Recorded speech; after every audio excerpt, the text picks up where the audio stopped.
Shamar. What's going on YouTube? Washington. This is boy, Jamar here once again. Hey, what's going on YouTube? This is your boy Jamar here once again, and we are here to review the latest episode of G-Status ATL Hustle. This one wasn't so bad. I feel like because we've had back-to-back, like, dramatic episodes, I think we were due for somewhat of a semi-calm moment. Now, the last 5 minutes of the episode weren't so calm, and I'm sure leading into the next episode is going to get, a little bit spicy again. But all in all, this was an episode, a lot of talking about resolution, trying to hash things out. So, and we got a little bit of a backstory on some of the people that were involved. So, coming back from last week, we saw the fight that happened between Akeem and Delicious. It was a lot. It was a lot. And over the course of the past couple of weeks, we've seen, Delicious and Akeem and some of the other cast members do interviews, different videos, and things that I've been watching. And they're both very remorseful about it. Of course, this happened so long ago. But it did feel like it came somewhat out of nowhere, because there was sort of a lead up to our guy being the one that would be the one to combat Delicious, but here comes Akeem running out the door out of nowhere. So, but it is what it is. It was entertaining, nonetheless. But what was interesting is I saw that our guy was trying very hard not to fight. He didn't want to lay his hands on a woman. He just didn't want to get physical. And Delicious, I felt like she had a lot of adrenaline running after her combat with Akeem. So when our guy was, walking out in the parking lot trying to catch his Uber so he can leave and go home, Delicious was kind of wondering, like, hey, I just want to talk to you. And he's like, girl, don't be walking up on me like this. And she's like, I just want to talk. And just like, girl, you knew damn well you did not want to talk. You was still like hyped up from, the fight that you just had with Akeem, and you knew that if y'all was gonna try to get to talking, it was gonna turn into more of the boxing. So he was like, look, I'm not even about to entertain this energy. So she got whisked away and he got into his Uber, and it was just like, okay, that situation is primarily done between the two of them. Now, this separate situation that was resolved is we find out that Sherrod is communicating through Ike as a means to get to Tramiel. He doesn't like how, whenever him and Tramiel are in the same space, there's this tension, there's like this, I don't really want to say nothing to him, and I'm just trying to avoid him, and there's like all this bad energy, which I definitely get it. It's very, and that's typically why like I usually keep to myself. It's not like I'm not social or I'm not able to be social, but I'm very big on energy, and a lot of times if I feel like the energy is off, then I'll try to separate myself from that person. But if it's somebody that I do care about, because I do feel like even though Tramiel and Sherrod are sort of at odds at this moment, it does seem like they do care about one another. It's just that right now they're just having issues really showing it, and they're hurt by what the other has done to them. So that's why there's been just all this animosity going on. So Sherrod tries to communicate through Ike, say, hey, we've just been having this bad energy. Like, could you sort of set it up to where him and I can talk and have this conversation and whatnot? And so Ike approaches Tramiel with this, and it seems like at this point in time, Tramiel is just not really into it. Like, he's very off-putting to the idea. And I think he's just so bothered by the fact of all that just happened in this parking lot. He says he was here, he was invited here to try to conduct business, promote his brand, and Delicious and Akeem just started doing all this fighting and all this other stuff going on. And Sherrod talking about that he want to talk, and Tramiel is still affected by what Sherrod said about him in an interview. So he's just not really feeling it, but he's sort of taking his anger out on Ike at the time. And I just kind of like, whoa, I'm not even the one that you're mad at. I'm just trying to be a mediator and allow you two to have a conversation. But one thing I did see, because I think I caught Tramiel either on his own live on Instagram or the live that he had with Delicious, where it's not and again, Tramel, if you're watching this, correct me if I'm wrong. It wasn't so much that Tramel didn't want to have the conversation with Sherrod. It seemed that he didn't want to have the conversation with Sherrod in front of the camera and at that time in the midst of all of that other drama going on. I felt like he wasn't in the right headspace to really like hear Sherrod out and sort of resolve that problem.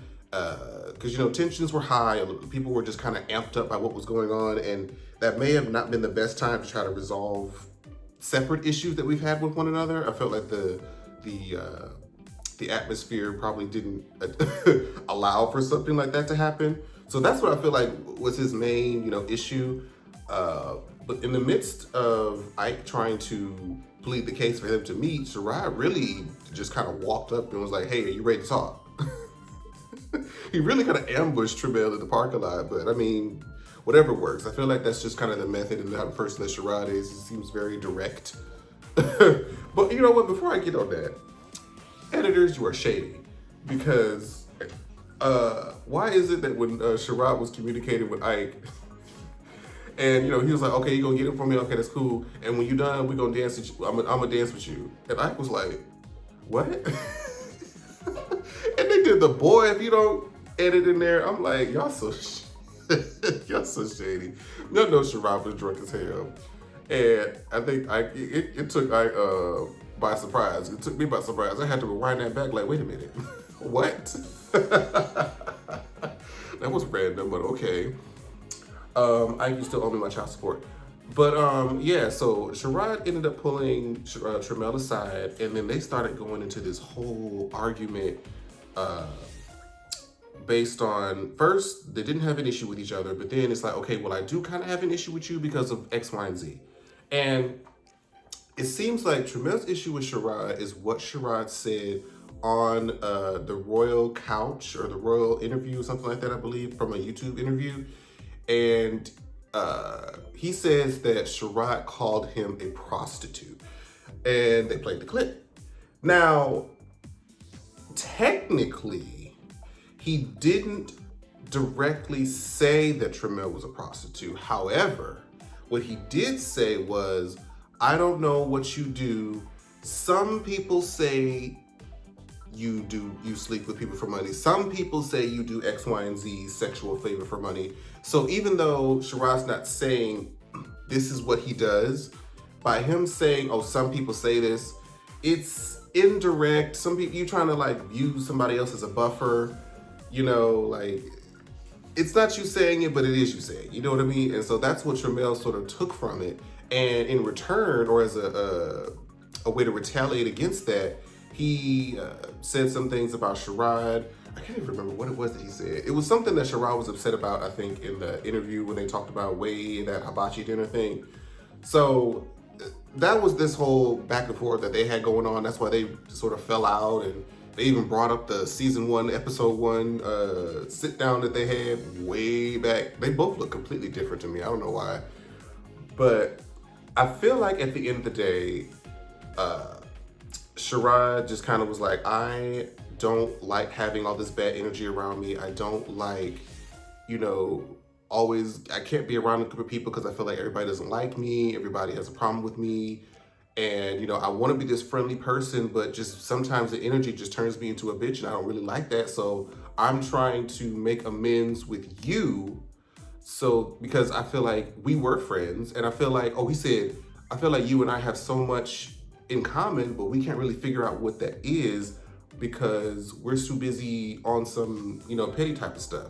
And I feel like he does have a point, because I feel like a lot of people, when they have issues and they have, you know, these sort of disputes, that they are so caught up in their differences and the issue at hand that they can't really look past it. And a lot of people could really, you know, join forces and be great friends, but we're so caught up in like all the petty he said, she said stuff. So I want to say that they, you know, overcame somewhat that hurdle that they have between us. So at least where the line of communication is open. The line of communication is open to where if anything happens in the future, we should be able to approach each other and be like, "Okay, hey, this is, you know, bothering me," or whatever. We can be cordial. So I feel like they hashed that out. Now, what was interesting is that in the midst of them, going back and forth, having their words, Delicious came over, because he saw that, her friend was in trouble or just having a dispute. And she tried to, bring him along, like, hey, let's go. Like, we're not going to carry this on any longer. Like, can we just forget about it? Can we just dead it? And blah, blah. She's trying to de-escalate the situation. And I'm thinking the same thing that Tremel was thinking in the confessional. It's like, but wait a minute. Delicious, mere moments ago, you was just turning up, throwing hands, doing all this, about to throw a shoe at Akeem. But then 10 minutes later, you come in between our little spat and talk about we should just de-escalate the situation. Can we just forget about it? Like you was just about to walk up to our guy and try to fight him again 10 minutes ago. Now you want to de-escalate the situation, child, I guess. But anyway, let me see. So I think that was the whole situation that happened in that parking lot. It was a lot, but these past few episodes was a lot. But I'm glad to see levels of progress between Tremel and Sharad's relationship. Now, we did get to see a couple of people from the cast, doing their work thing, promoting their brands and what it is that they're working on. We saw Charlie performing his Pussy Cunt song at Afropunk in New York City, which is really cool. And he has been MIA from a lot of these episodes lately, so it was good to see him still out there working. I've always wanted to go to Afropunk. I've heard great things about it from a lot of the different podcasts that I listen to that have been to the festival, so hopefully, in the future, that's something that I get to do. We saw Roman working on his new single, Money Heist. If you guys haven't heard it, make sure you check it out on all the streaming platforms. Roman is still fine as hell. And he was here in LA too, but I didn't get to catch up with him. He didn't respond to my DMs, but it's okay. It is what it is. We're not bitter. But yeah, y'all go support Roman on all his on the streaming platforms with his single Money Heist. And then this week we got a lot of interesting background information on Akeem.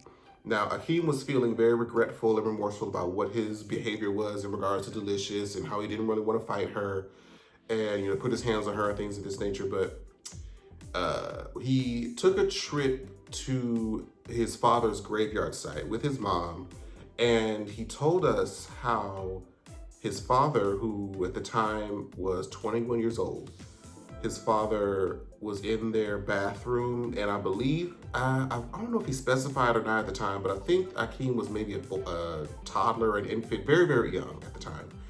And he had two older siblings, and he was in the bathroom with his older siblings, and then he called his mother. His father called his mother into the room, and he shot himself in the head, smiling, which I think is very disturbing. And I can only imagine what that would do to members of the entire family on both sides. I mean, I can't imagine the imagery of, your father smiling with you and your mom. You're sitting there with your whole immediate family, and your father pulls the gun in front of you. Like, it's the sight, it's the sound, and I feel like that's just embedded in with you forever. Like, that's traumatic. So kudos for them for sort of navigating whatever that emotion is, because that's a lot. That's very deep. And he stated how the father's side of the family blamed the mother's side, thinking that she was the one that killed him. For a long time, they didn't communicate because they would just hold miscommunication. Like, they just didn't know that he actually did it to himself. So it was just this really deep. It was really good. I really enjoyed, sort of seeing that part of him. And he was very remorseful about how he had to grow up without his father in his life, and how, like, the elementary school that he went to, like, every time he would go out for recess, he always had to look over and sort of wonder who his father was. Because and I always felt like this was the case with, like, people who are adopted, who grow up with a foster family. I can only imagine how it must be to not have a complete, full sense of self, because you are raised by people who are not a part of your family. You don't really get to see yourself in like your older family members, like your aunties, your uncles, your grandma, your grandfathers. You can sort of see where you came from and sort of see other people that might look like you. So I can definitely understand how, you know, just not having one parent can be a significant change in a person's life. So I do send many condolences to Akeem for his situation. And, you know, I love to see supportive parents. Shout out to his mom for supporting her son, for even though he may be gay and you know he's doing all these different things, she's still his best friend, which is the same relationship that I have with my mom. So it's great to see. So yeah, that was a great scene to see. We got to see a little bit more of Akeem's softer side. He sort of broke down in the confessional talking about it, because I can only imagine, like, that's really, really heavy. And so I extended my heart out to Akeem in that moment. However, later on in the episode, I'm like, oh, dang, Akeem, I gotta reel you right back in for saying some dumb shit. Our guy talks with Mama D, which we know Mama D is from the infamous Love and Hip Hop Atlanta. Let me tell you, the first 2, maybe 3 seasons of Love and Hip Hop Atlanta are the golden age of that show.